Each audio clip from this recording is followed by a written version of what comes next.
Subscribe to MPUNGWE-PUNGWE Malawi YouTube channel for you to enjoy more of our videos every time we upload. Lathu ndira kuti pofika loweruka pa 13 September malo onse oponyera voti akhale kuti alandira katundu yense ofunikira poponya voti ndipo anthu ogwira ntchito adzakhale atafika pamalopo. Ngati pangakhale zovuta ndi zochedwetsa zina zilizonse ndiye kuti pa 14 September tidzakhale ndi mpata okhonza komanso ndi kuthana ndi vuto linalonse limene lingathe kupezeka. Kutsimikizira katundu amene walandiridwa pa polling station. Amayi ndi abambo takonza ndondomeko kuti lolemba pa 15 September pa mzere una uliwonse wa voti kapena tinene kuti polling station adzatsegula katundu amene alandira kuti atsimikizire kuti alandira zolondola komanso alandira mulingo oyenera. Ntchito imeneyi idzayamba 9 koloko mmawa ndipo mamonita azipani komanso oyima paokha adzapite kumalo kumene anasankhidwira kuti adzakhalepo ndi kuonerera ntchitoyi. Titsindike pamenepa mamonitors amene mwasankhidwa kuti mukukayimirira opikisana nawo chonde gwirani nthawiyi ndi 9 koloko mmawa muonetsetse kuti pofika nthawiyi mwafika kuti muthe kuonerera kuti ntchitoyi ikuyenda bwanji. Mwambo otsimikizira katundu udzayamba 9 koloko monga tafotokozera ndipo tinenetse kuti sitidzadikira monita wa chipani chilichonse kapena candidate aliyense. Ikakwana 9 o'clock ife tikayamba ntchito ngakhale kuti mwina mamonita angakhale kuti sanafike. Nthawi ikakwana tidzayamba ntchito ndithu.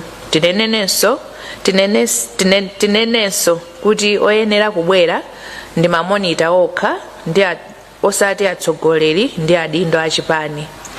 Amene ali ovomerezeka kubwera kuzaonera ntchito imeneyi ndi mamonita amene mayina awo munatitumizira.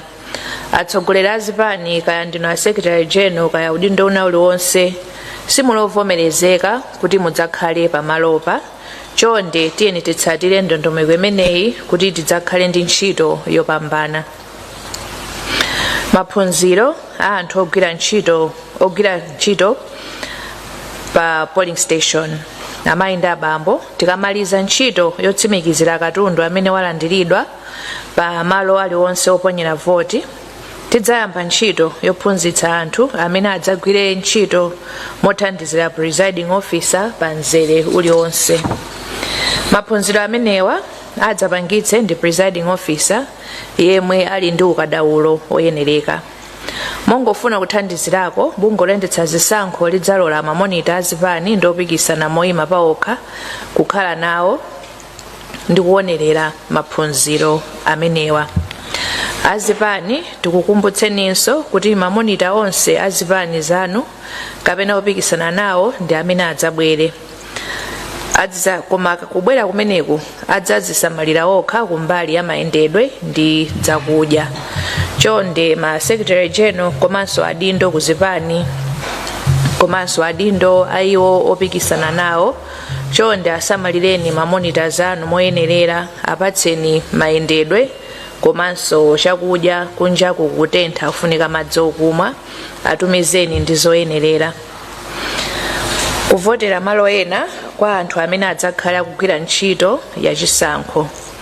Amayi ndi abambo monga mukudziwira nyumba ya malamulo inakumana mwadzidzidzi kumene inakambirana ndi kuvomereza lamulo limene likulola anthu ena kuti akavotere kumene adzakhale akugwira ntchito pa tsiku loponya voti ngati siku kumene analembetsera. Lero bungwe la MEC likufuna lifotokoze bwino lomwe ndondomeko yake ya ntchito imeneyi ndipo tipemphe kuti timvetsetsane bwinobwino. Choyamba mwina nkumafunsa kuti kodi magulu amene ali ololedwa kuponya voti kwina ndi ndani kapena ndi ati. Amayi ndi abambo dziwani kuti ndi magulu atatu okha amene ali ololedwa ndipo magulu amenewa choyamba ndi ogwira ntchito ku MEC kuphatikizirapo amene tinawalemba pa nthawi ya chisankho okha. Chachiwiri achitetezo aku Malawi Defence Force, Malawi Police Service, Malawi Prison Service ndi Department of Immigration, koma akhale kuti onse wachitetezowa akhale kuti meki yawatumiza kukagwira ntchito yachisankho, osati achitetezo ena aliwonse koma amene atumizidwa kukagwira ntchito ya meki.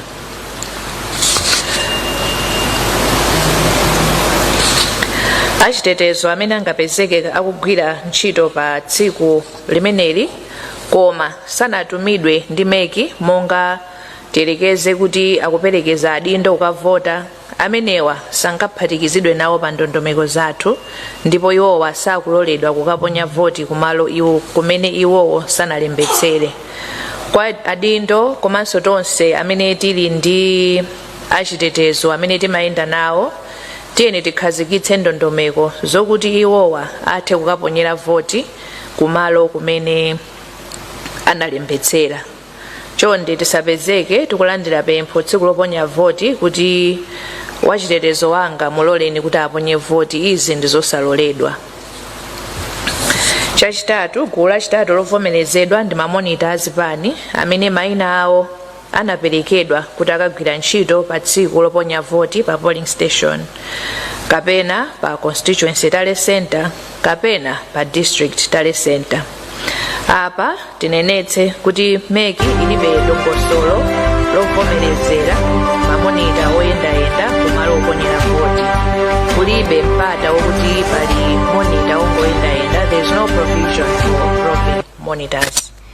Onse azipani kayopikisana akuonza kuti mamembala awo adzizayendera anthu awo adziwe kuti sakuyenekera kufikira malo oponyera voti.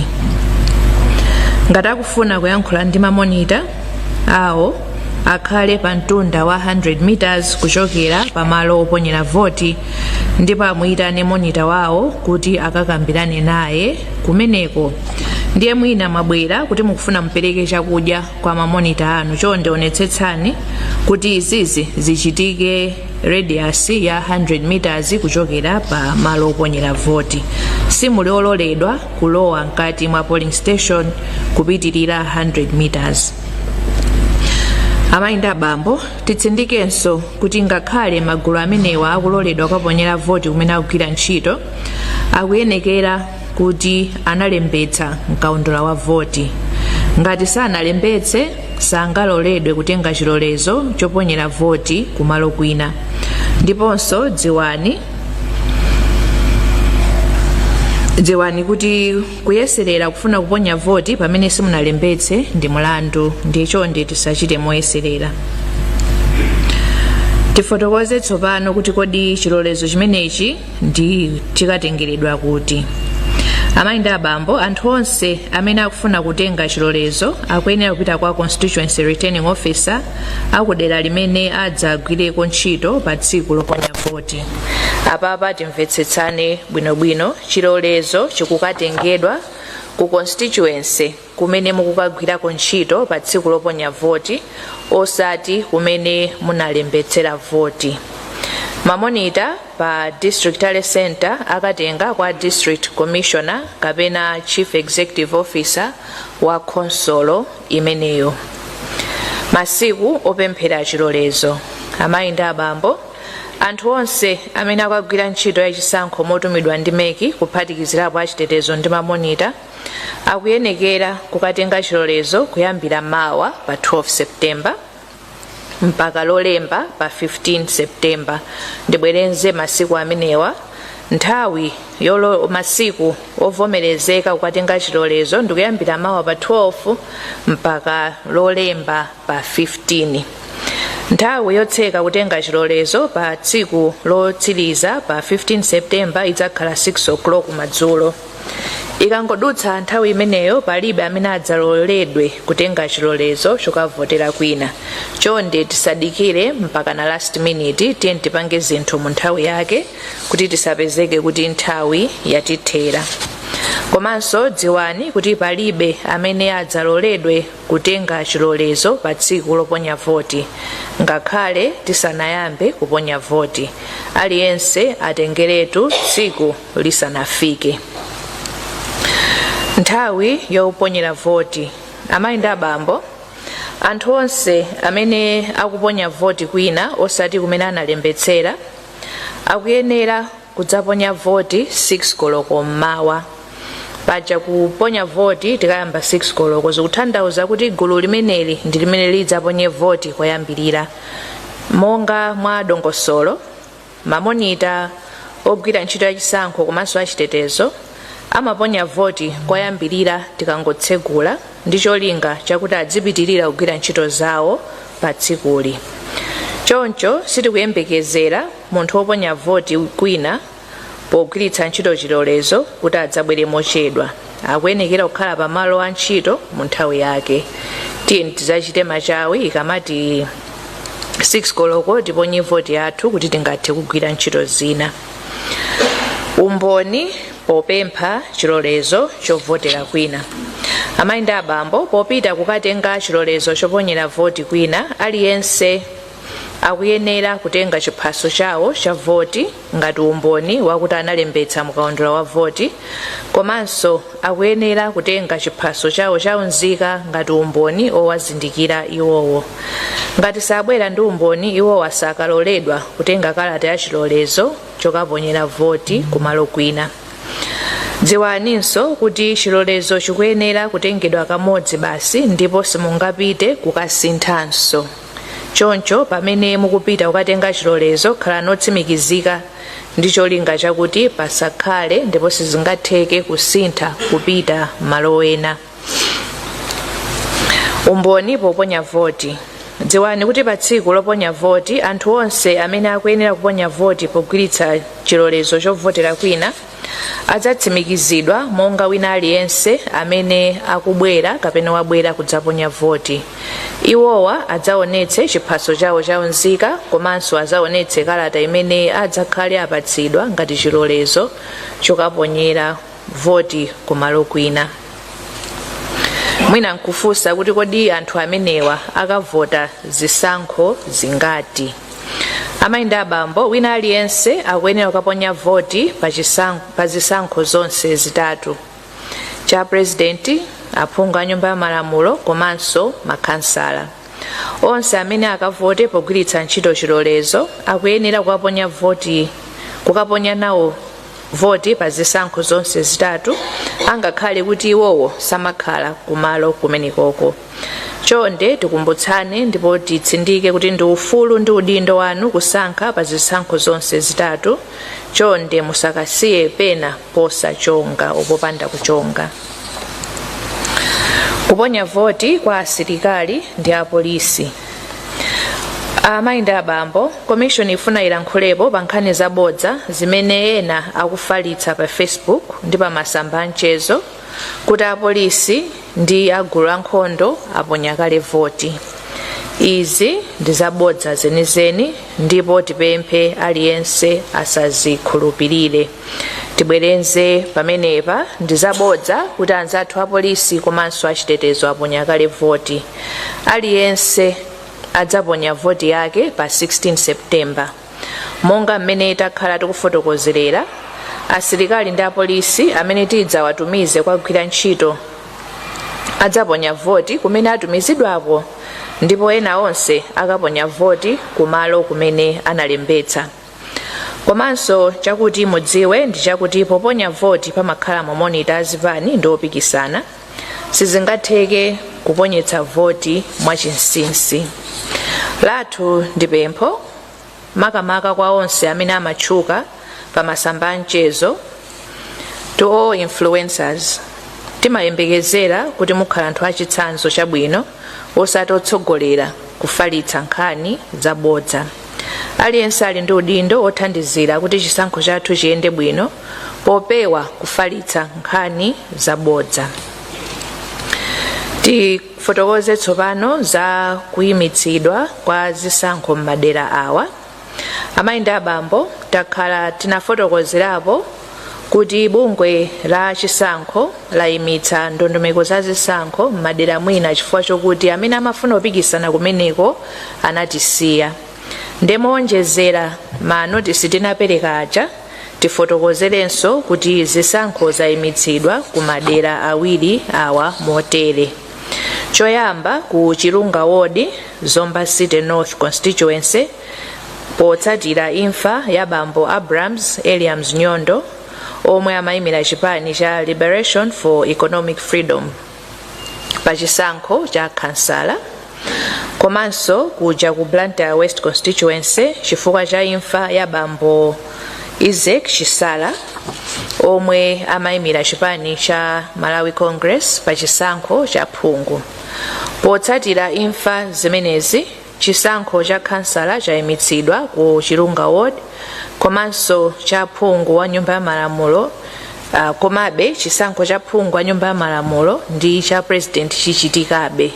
Tibwerenze pamenepa, angakhale kuti chisankho cha kansala chayimitsidwa ku Chilunga Ward, chisankho cha president komanso phungu wa nyumba ya malamulo zipitirira.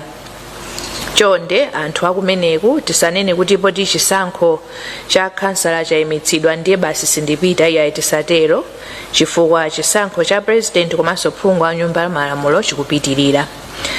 Chimodzimodzi chisankho cha phungu wa nyumba ya malamulo ku Blantyre West Constituency chayimitsidwa, koma cha president ndi kansala chipitirira.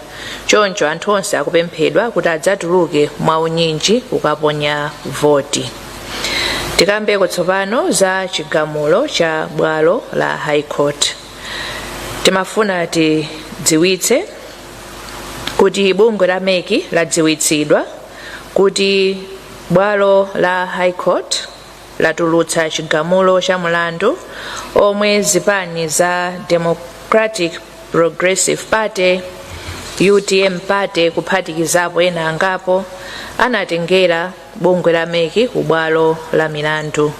Mlandu unali ofuna kuti khoti liwunikire ziganizo zimene bungwe la MEC linachita motere. Choyamba, chiganizo chokhudzana ndi audit ya system ya yomwe commission yakhala kugwiritsa ntchito ndipo imene igwiritse ntchito pa chisankho ichi. Chiganizo cha commission pogula ndi kugwiritsa ntchito zipangizo zotsimikizira mayina mukaundula wa voti pa tsiku lovota, komanso ndondomeko za katumizidwe ka zotsatira kugwiritsa ntchito makina. Lero masana khoti yatadziwitsidwa kuti khoti yagamula kuti ziganizo zonsezi zinapangidwa motsatira malamulo ndipo palibe chimene bungwe la MEC linalakwitsa. Kotero zilinganizo zomwe zinayikidwa ndi bungwe la MEC zipitirira monga takhala tikuulengezera. Tifotokoze tsopano za kupezeka pa constituency tale center. Timafuna tipezerepo mwayi okudziwitsani kuti dzulo pa 10 September achitetezo agwira anthu angapo omwe anapezeka pa constituency tale center ya Pachipala mu Chipala na Fisi constituency. Anthuwa mukufotokoza kwawo amanena kuti ndi oyimira chipani kapena makandidate amene akupikisana nawo pa chisankho. Titsindike kuti kupezeka pamalo a chisankho popanda chilolezo cha bungwe la MEC ndi mlandu. Dziwani kuti oyimira zipani adzakhala ovomerezeka kupezeka pamalo monga amenewa pa 12 September pamene padzakhale kutsegula katundu ogwiritsa ntchito pa chisankho kuti agawidwe kupita kumalo oponyera voti. Oyimirawa adzakhalanso ovomerezeka kufika pamalo oponyera voti pa ma polling station pa 15 September pomwe padzakhale kutsegula katundu wa pa polling station kuti pakhale kutsimikiza kuti polling station iliyonse yalandira katundu olondola. Katundu akazatsegulidwa palibe adzakhala ovomerezeka kugona pamalo oponyera voti. Onse odzagwira ntchito komanso oyimira zipani adzafike pamalowa nthawi ya 5 koloko mmawa. Titsindike pamenepa kuti chitetezo cha katundu wathu yense wogwiritsa ntchito pa chisankho ichi kana ballot paper, mafomu ndi zonse zikuyang'aniridwa ndi anzathu achitetezo ku Malawi Police Service komanso ku MDF. palibe munthu wina aliyense kaya ndi candidate kaya ndi monitor wa candidate amene ali ndi mphamvu zonena kuti iyeyo akayang'anira katundu ali m'manja mwa anzathu achitetezo. tiyeni tialole kuti agwire ntchito yawo moyenerera, komanso titsindike kuti malo athu onse pamene pakuchitikira ntchito za chisankho ndi malo achitetezo. choncho tiyeni tisamale komanso tivomereze kuti pamenepa si mbali yathu, ndi mbali ya anzathu achitetezo. ndikafika pamenepa ndikuthokozeni nonse chifukwa chakubwera kwanu komanso kumvetsera kwanu. zikomo kwambiri. Now, allow me to summarize the statement for our observers. We'll provide a full copy of the statement later on in English. For now, I'll just highly summarize. So today, the Commission is giving an update on a couple of issues. Number one is the dispatch of ballot papers. As we had been announcing, we received our ballot papers on the 1st through the 7th of September. And the ballot papers were warehoused at the Kamuzu International Airport. In terms of our operational plan, we started dispatching those ballot papers on the 9th, and this was done between 9th and 10th of September, which was yesterday. We had offshoots through today, but as of now, the Commission is announcing that we have managed to fully dispatch all ballot papers to our constituency tally centers. The plan is that from tomorrow we are going to dispatch those ballot papers from the constituency tally centers through to the polling stations. This is going to be done tomorrow from 8 a.m. Political party representatives and candidate representatives are requested to come and observe this process. It's going to start at 8 a.m. under the charge of our presiding officers. Should monitors or representatives not be available, the Commission will still proceed with the task of dispatching this. The plan is that by 14th we would have dispatched through all polling stations to ensure that we don't have any station that does not have its materials. On 15th September, we are going to have a pre-checking exercise just to ensure and confirm that every polling station has correct materials.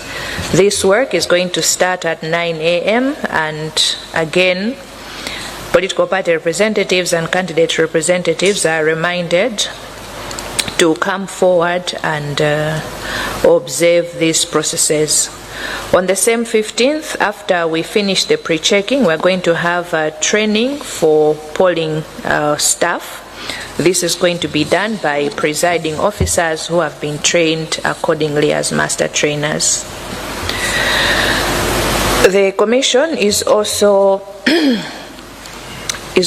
reminding and updating the nation that the National Assembly passed an amendment to the Presidential, Parliamentary and Local Government Elections Act to allow and mandate the Commission to issue authority to vote elsewhere for 3 categories, and it's restricted only to these categories. First to be polling staff, that is those permanent and temporary staff who are going to be deployed by the Commission.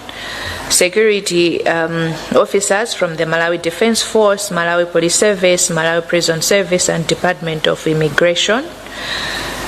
And lastly, political party or candidate representatives who have been accredited to be deployed to polling stations to monitor the processes.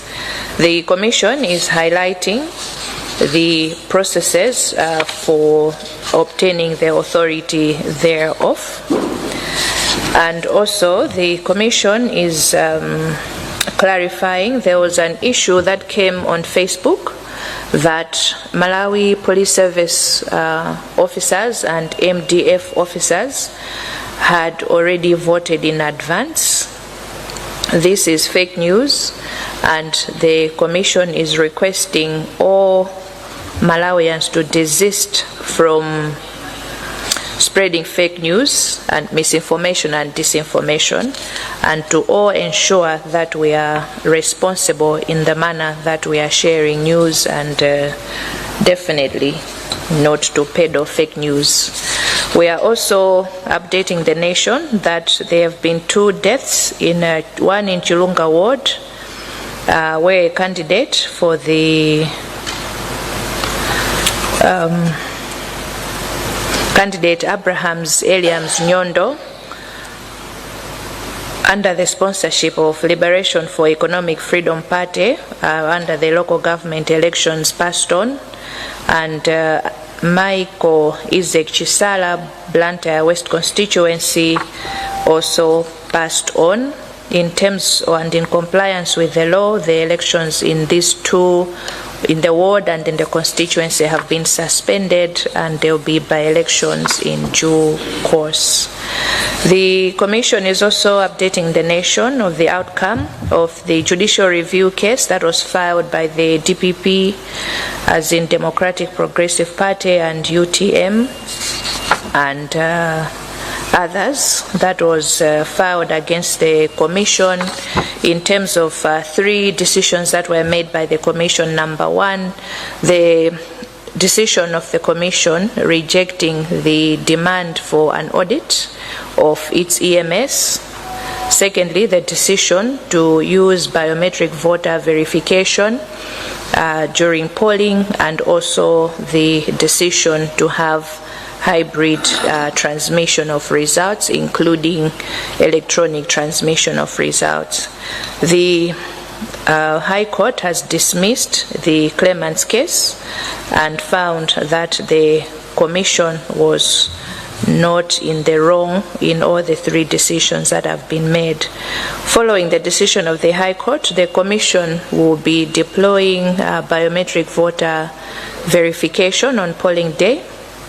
The Commission will also use hybrid transmission of results, and there will be no audit of the EMS. I thank you very much.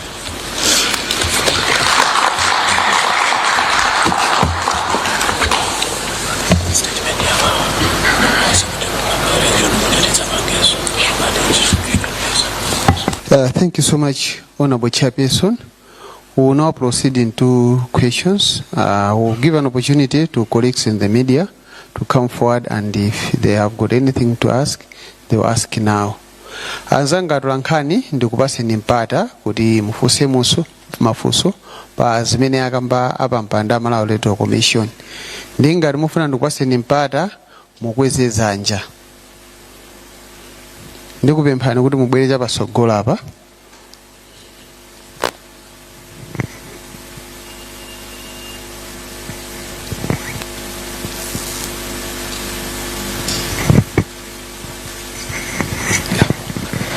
Zikomo kwambiri chair. Komanso makomishona onse ndakula kutosa metere muno. Chiyambirira kwambiri ndimangofuna ndingomvetsetsa, I think mu Chingerezi mwina simudakambe kweja kuchipala na fisi kuti kodi amene amangidwa pamenepo ndi angati mu Chingerezi makamaka, chifukwa kuti palibenso kufunsa mafunso mukachoka pano, ndete pafuna kuti mwina takhaso mu Chingerezi. Mbali ina ndi yokhudza uyu amene adafalitsa kuti MDF, that's ujene yayikulu kwambiri, implication yayikulu kwambiri kuti aponya vote. Kodi amene pali china chimene chichitike chifukwa izizi zikuchulukira and kunena kuti achitetezo aponya kale vote, ndikukhulupirira kuti mwina achitetezo akanakhala number 1 kukhala patsogolo potenga mkulu ameneyi, komanso mwina ino azathu Amalawi Electoral Commission zoti malamulo akuti chani pamenepo kwa munthu amene mu nthawi yofunikira ngati akufalitsa nkhani zimene sizoyenera kuti mwina anthu zitha kuwasokoneza nkhani yokhudzana ndi kaponyedwe ka vote. Zikomo kwambiri, ndimafuna muliyankhe mchichewa komanso mchingerezi.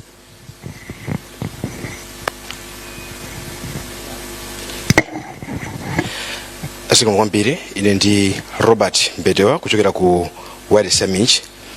Ndimafuna ndimvetsetse pa nkhani ya anthu amene ali ndi mwayi oti akugwira ntchito komanso ali ndi mwayi oti akavotera malo ena. Munafotokoza kuti ntchito yopanga pre-check materials amene atumizidwa ma constituencies izatha pa 15 September komanso munafotokoza kunena kuti anthu amene akuyenera kutenga zikalata kuchokera kuma constituency returning officers akuyenera kuyamba pa 12 kulekeza pa 15 September. Mukufotokoza kwanunso munafotokoza kunena kuti anthu amenewa ali ndi kuthekera kosankha mtsogoleri wa dziko, phungu komanso kansala. Ndiye mafuna ndimvesese kunena kuti mwayika ndondomeko zotani chifukwa choti ndi nthawi mukuona kuti zizatheka kuziwa anthu amene akuyenera kuponya voti makamaka pa zisankho za phungu komanso ma councillors potengera ndi nthawi imene muli nayo mwina mudzakhala kuti mwasala ndi tsiku limodzi kuti chisankho chichitike. Zikomo kwambiri.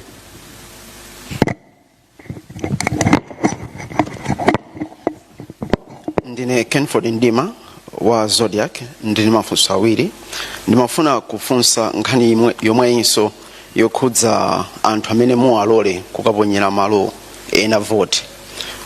Choyamba mafuna tidziwe kuti mukuti akatenge chilolezo kuma offices a DC, kodi pali chilinganizo chapadera chifukwa ma offices aboma ngati a DC kumathero a sabata ngati weekend sagwira ntchito, mamwayika kuti zimenezi zichitika kuyambira Friday mpaka na Monday pa 15 September.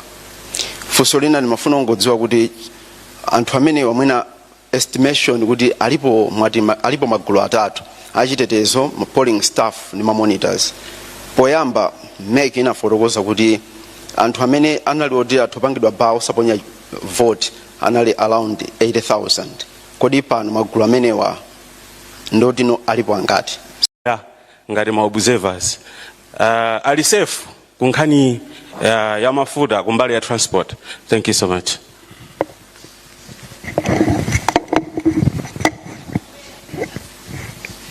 Zikomo kwambiri ndikhulupirira kuti mafunso amene tinali nawo ndomwewo ndikamapasa apa mpanda Malawi Electoral Commission kuti ayankhe ndi kuti akamaliza kuyankha aperekanso mawu otsekera. Zikomo kwambiri.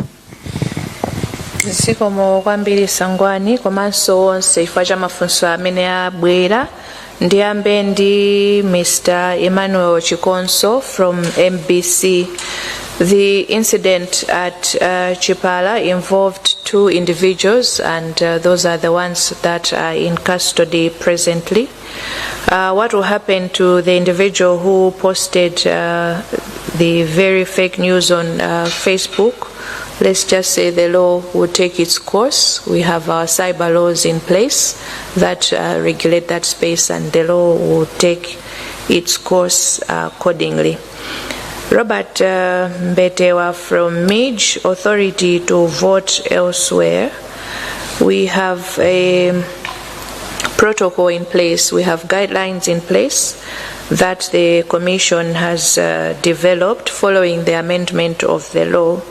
And specifically, we have designed a form for your interest. We are calling it Form 29, which is the form that is used both for applying for authority to vote elsewhere and also for the grant of the authority itself by the Commission. As I indicated earlier, the authority to vote elsewhere is restricted only to those who are involved on polling day on electoral duties, and because the specific category, this the application to vote elsewhere is going to be preceded obviously by a deployment. If it's a BVVID officer, they would have been deployed to a certain polling station and they would know already where they are going, and even on our end we are going to know that this person who is applying for authority to vote at a polling station in Intalile would already have a record of that fact, and so we are going to have a seamless process. I'll join that question with that one that came from ZBS. Indeed, the authority, the application for authority to vote elsewhere is happening during the weekend, but as you would know and appreciate, there is no weekend as we speak now, because we are all working on this to ensure we are ready by 16th September. So you are going to find officials at the DC's office, put simply, because they are also working around the clock to ensure that we have seamless processes. In terms of transport and logistics, the Commission is ready and prepared. We have committed fuel supply for the transport requirements of the Commission.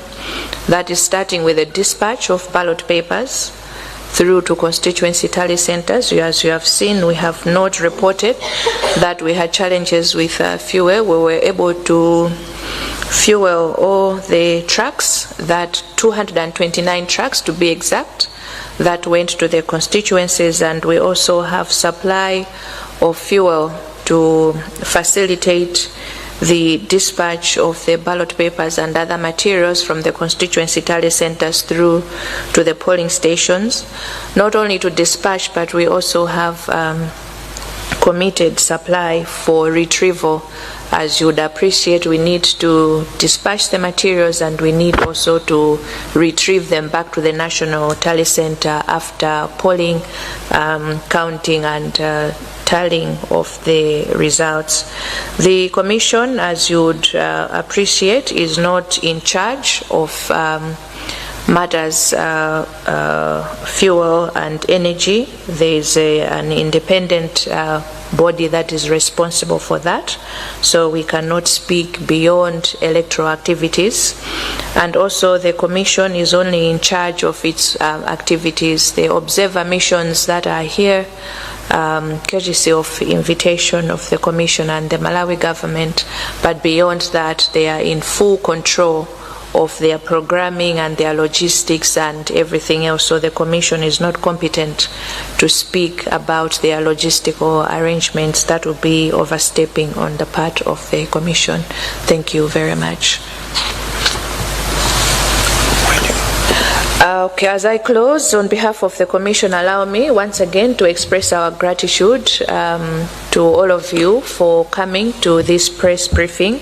As we have indicated, going forward, we'll be holding regular briefings just to keep the nation, observers and all stakeholders updated, and that we move together in the next couple of days with the activities that we have set to ensure that the nation is fully informed, all observers and stakeholders.